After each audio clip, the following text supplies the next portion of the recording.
The end of the world is in danger, and only you can save it. Just not in the way you may be expecting. We're talking about Pumpkin Jack. Fresh out the oven. Pumpkin Jack is a 3D platformer in the vein of the classics. It has a level-by-level structure opposed to the more open-range collectathons from back in the day, and is the kind of game that doesn't seem to come around all that much anymore. I'm not sure why platformers or 3D platformers fell by the wayside over the years, as shooters of every kind of description seem to take precedence in the market. But it's always nice to see one of these reach release, especially when it's well put together.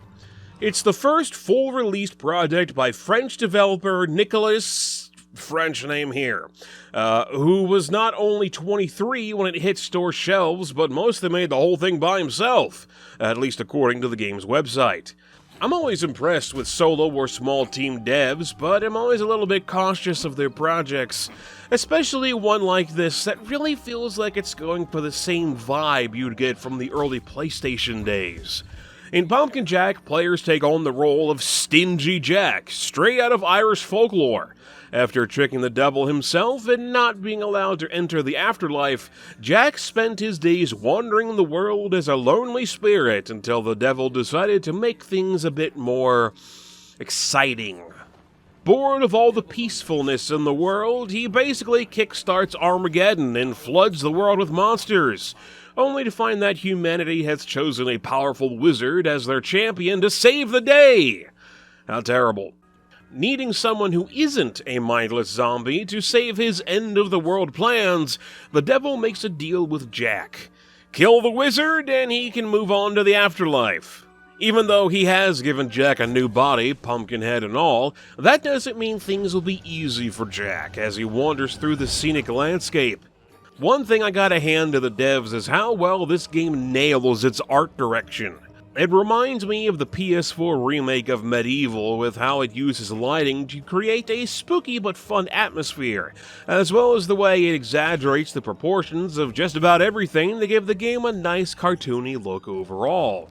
This all mixes well with the game's soundtrack that is honestly pretty dang good.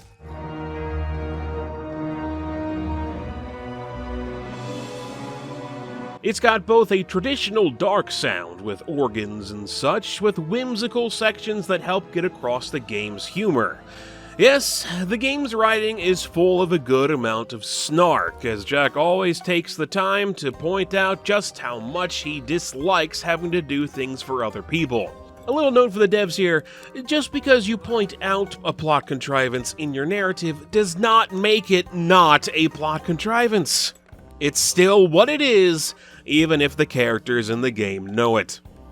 There's a surprising amount of characters Jack comes across as he flows from one level to the next, and they do a decent job of being unique. You've got everything from a creepy shopkeeper who digs up dead bodies, skins them, and then sells those skins to you, a vegan witch and her husband that want to eat Jack alive, as his head is a gourd. You'll also get to run into somebody very unexpected with Santa Claus himself. Don't really know what he's doing here. All in-game dialogue is text-based, while cutscenes between each level have actual voice work. But it's kind of odd just how friendly and helpful everyone seems to be. Well, everyone who isn't trying to kill you, that is. As general monsters aren't the smartest bunch, and the only remaining humans are still holding out against the apocalypse, Jack constantly finds himself under assault from all directions. The game's basic mechanics are broken into 3 parts: combat, platforming, and light puzzles, and even though combat is the most consistent, there isn't a whole lot to it. There's not a lot of variety to how enemies act, regardless of which ones they are. Melee units run at you, ranged units shoot at you, and sometimes you may come across something that does a bit of both. Everything goes down in only a few hits, and Jack's quick enough with his dodge move to avoid most attacks as long as you're slightly paying attention. Even if you aren't, there's tons of crap lying around that can be cracked open for green health orbs. Honestly, outside of insta-kill pitfalls like death pits or deep water, I don't think I managed to die at all in my time with the game. and rarely even came close. When it comes to weaponry, Jack has a plethora of options given to him as the game progresses, which is both a good and bad thing. The good is that there's some really neat weapons to pick from with some great attack animations to go along with them. The bad is that there's no real reason to use anything else but the latest weapon you've collected, regardless of how neat the previous ones might be. They all have the same basic combo system. There's a 3-hit normal attack combo, a quick attack you can do out of a dodge roll if you time things just right, and an air attack. Enemies do change and become a bit stronger level by level, but since combat never becomes any more complex, it doesn't really matter what you use to hit them with. Sure, an old rusty shovel isn't as interesting of a concept as using a freaking gun, but they're both just about as effective as each other in use. The biggest letdown is when Jack gets his hands on a talking sword. This thing just about shows up out of nowhere at some point and doesn't really have a reason to be alive at all. Unlike some of Jack's other weaponry, it never really becomes a character in of itself and is forgotten about as soon as it shows up. Melee attacks aren't always the best option in every situation, and thankfully Jack does have some kind of a ranged option, even if that ranged option would rather be elsewhere and nowhere near all the danger. Early on, Jack comes across a crow that he can throw at enemies to do some distant damage. The crow is more than just a weapon though, as they are their own character who would rather stay away from dangerous situations if it wasn't for Jack constantly threatening them. Though the two do begin to warm up to each other as the game goes on. Generally, throwing this guy to enemies is almost always a good option, since his range outreaches the range of most enemies he'll be dealing with. So you can hit them, and even at some times kill them, before you even get to them and they can react. The only other reoccurring character is an owl that seems to have been sent to keep tabs on Jack and mostly acts as a fountain for tutorials and basic plot dumps. The owl also acts as checkpoints and is usually found around a health potion cauldron that will refill all of your health if somehow you manage to be even close to dying. Even though Jack's new body is made of wood, straw, and a gourd, it's still rather acrobatic. Level design is pretty straightforward as the game follows the traditional A to B design opposed to anything all that open or with all that many options. There's almost always only one way to go at a time, full of platforming challenges, letting Jack make full use of his double jump and ledge grabbing abilities. I do have to say, it's really nice to see a 3D platformer with a ledge grab mechanic. For some reason, so many of them don't have it, which makes those jumps that just barely miss that much more obnoxious. Puzzles, on the other hand, only barely exist. I hesitate to really call them puzzles at all, to be honest, as there's not a lot of thought that you need in order to get through them, but I digress. At different points through each level, Jack will come across some kind of massive barrier that he'll have to think outside of the box to overcome, or at least think outside his body. Cracking his head off and shoving it down shafts lets Jack enter different puzzle areas and squirm around with his little pumpkin tentacle arm things. Ugh. The best thing about these puzzles is that there is a decent variety to them. One level, players will have to kick a bomb around and throw switches to open a path for it, while another has you playing Simon Says with light crystals. Each zone of the game has about 2 puzzles of each type to complete, and while the previously mentioned puzzles aren't all that bad, they can quickly become tedious. One of the more annoying ones has you matching names on tombstones in order to clear a cemetery, which wouldn't be all that bad if Jack wasn't so dang slow when he's just ahead. But the worst one, the worst puzzle by a long shot, has to be the one themed around something rather unexpected to this dark environment.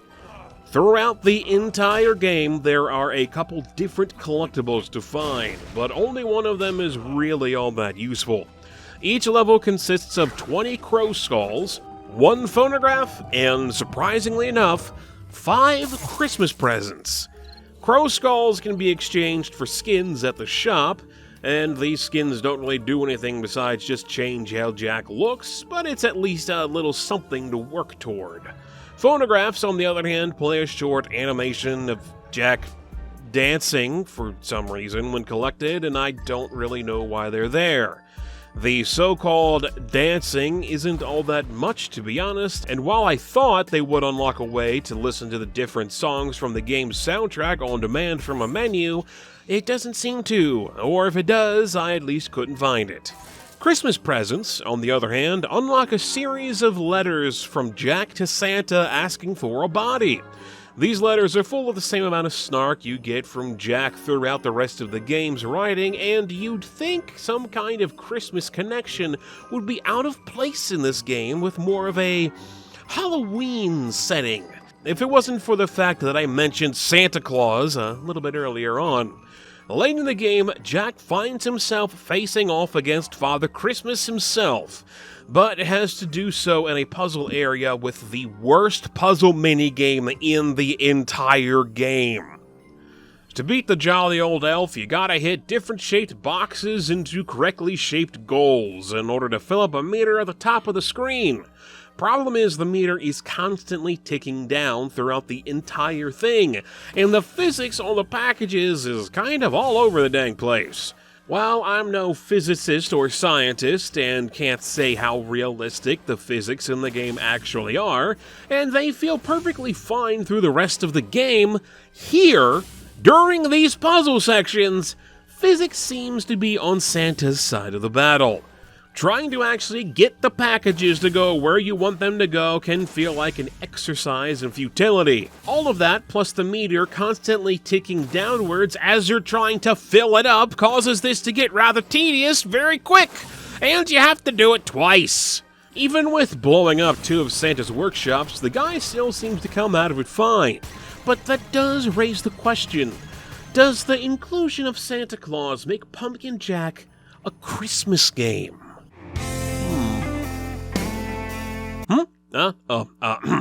Anyway, puzzles aren't the only kinds of minigames you'll come across either. Each level also has a kind of race thing you've got to complete by either running from something, like a massive wall of fire, or riding a ghost horse through a swamp. Even though these do help add to the game's variety as well as its puzzle sections, just like the puzzle sections, I can't help but feel that the game would be better off without a majority of them. They're mostly auto-scrollers, where all you have to do is press the right button at the right time. Space to jump over barriers, right-click to send your bird to destroy a barrier, and sometimes also steer, and that's really it. Each auto-scroller section does add a bit more complexity to the mix, and one changes things almost completely by having players mash the jump button in order to move a cart and win a race. The only trouble I ever had is if I happened to accidentally bump into something that would insta-kill me instead of just doing a bit of damage. And then I would have to do the whole thing over again from the start because there aren't any checkpoints. Thankfully, I find these to really be the only low point the game has. I do gotta give the devs some credit for at least trying to spice things up with both its puzzle and auto-scroll sections, but they really tend to miss the mark way more than they hit in the end. The real high point, on the other hand, would have to be Pumpkin Jack's boss fights. While the first boss isn't anything all that special, everything after that gets pretty creative and are honestly a lot of fun.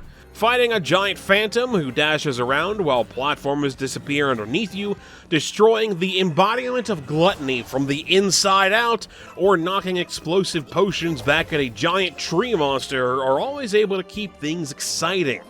Each boss presents itself as a massive set piece and managed to feel intimidating even if they really aren't all that bad due to the game's simplified combat. Overall, Pumpkin Jack is a solid 3D platformer that succeeds a lot more than it fails. Sure, it's got some annoying sections and a couple of half-baked ideas, but for the most part, it's a rather enjoyable experience on the whole. The art style might rely a bit too much on bloom, but other than that I can't really fault it nor the sound design at all. And with the fluid feeling mechanics, the game's got the basics covered. The game's got a good amount of character too, and it never takes things too seriously while constantly talking about death and the apocalypse. which made me want to keep playing just to see its characters interact with each other more than anything else.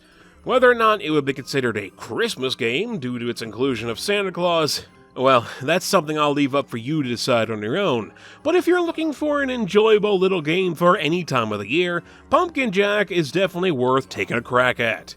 Thanks for watching, I'm the MegapieMan, and I'll talk to you guys later.